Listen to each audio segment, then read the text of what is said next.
Thank you very much, Chairman Björn. And good morning, everyone, and welcome to this session where we are going to discuss different aspects of education in the WFUMB ultrasound family.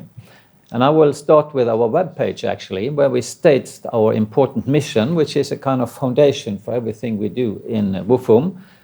And it clearly states that education is important. Our mission is to bring sustainable ultrasound programs to the underserved areas of the world to improve global healthcare through collaboration, communication, and education. And the WFUMB family is very big and complex. We have 6 federations all around the world, and the needs in the different parts of the world are indeed very different. In North America, we actually have no COEs. The need is perhaps less, not necessarily, but indeed very different from what you can find in various regions in Africa and Asia, where the need is very high for education and hands-on training. I always come back to Mandela, one of my heroes, who stated this very important message that education is the most powerful weapon which you can use to change the world. So education is really something that has a great impact, not only in society elsewhere, but indeed also regarding ultrasound training. And we have an education committee in WFUMB, which has a certain structure, and I'll just repeat that for you. The coming period, we will have 2 chairmen, Christian Nolse, past president of WFUMB, and myself. And we have 3 different task forces working in different aspects of education. One is the WFUMB Outreach and COE Task Force, where Christian Nolse will be task force leader.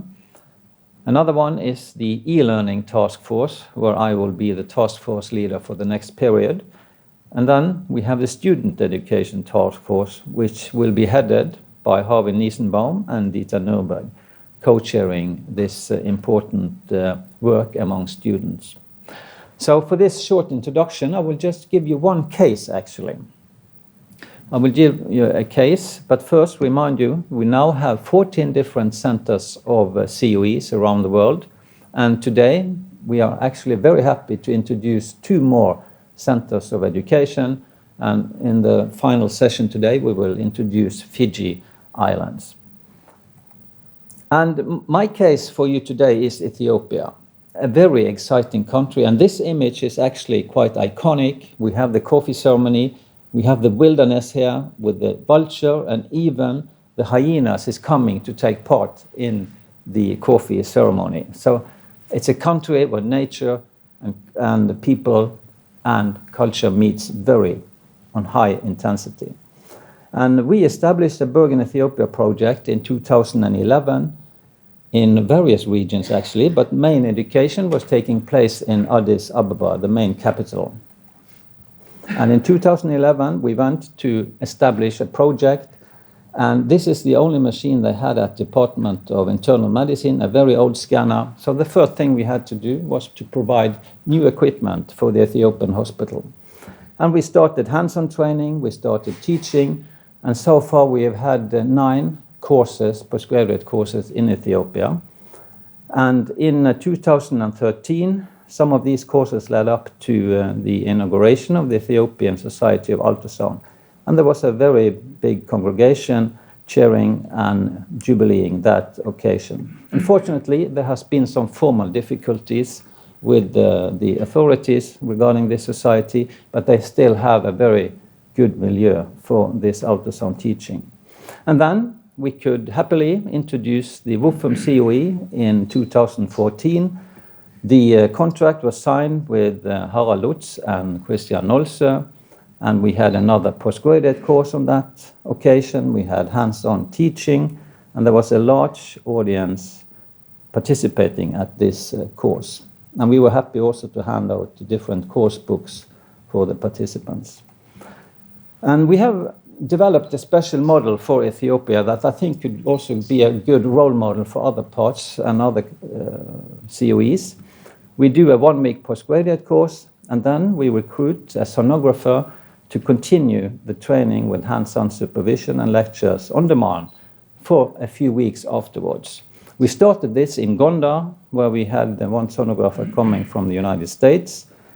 This was from the preparatory visit we had in November 15, and in November 17 we had a large course with many participants, also supported by the node of COE in Addis Ababa and Internal Medicine Department in Addis Ababa. And in Arba Minch, we did the same thing. We had a sonographer coming to stay for a couple of weeks after the course. And you all know that this sonographer was Peter Coombs, standing here, not very visible, but the very lucky thing and interesting thing that he was called upon to do a long service, and he has now stayed in Arba Minch for 5 months, doing a very successful training period. So I think this model, a postgraduate course, and then training with a very highly professional engaged sonographer afterwards, is a key factor for success.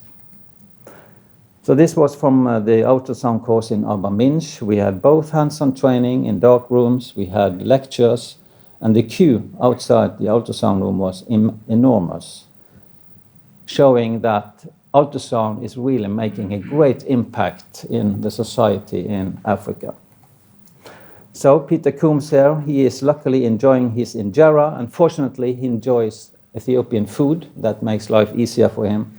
And he has done a great job, and you can follow his work on the WFUMB website on the blog. On the other hand, we have student education, which is another very important task force for WFUMB education.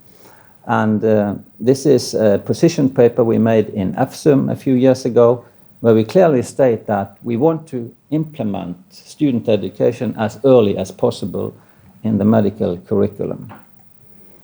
But there are different challenges. And of course, having enough ultrasound scanners is a real challenge. We need to buy this, but we can get help from industry also. And ideally, our vision is that each student should have a US scanner in their pocket for immediate confirmation and further workup of their patients' findings. Simulators is another thing that is key. We can obtain more clinical cases to show our students by having simulators available. And of course, there is a challenge regarding the curriculum. Often, the curriculum for medical students are very tight, and other professors want to keep as much as possible within the curriculum from their own field. So it's a fight to get more stuff into a busy schedule, but we need to go on with that fight locally. And the best option is to include ultrasound as early as possible, also for studying anatomy and physiology. And of course, it's important, and that's one of Harvey's main points. You need to find a champion in your university. Find a champion that could lead to get the curriculum into the main areas. So, my own saying is that ultrasound is the most powerful tool which you can use to change education in medicine. And I think that really holds true today. And finally, let me invite you to Bergen next year. We have the upcoming Eurosong Congress in Bergen in June. So thank you very much, Mr. Chairman. Thank you, Odo Helge, for your very concise overview of WFUMB education.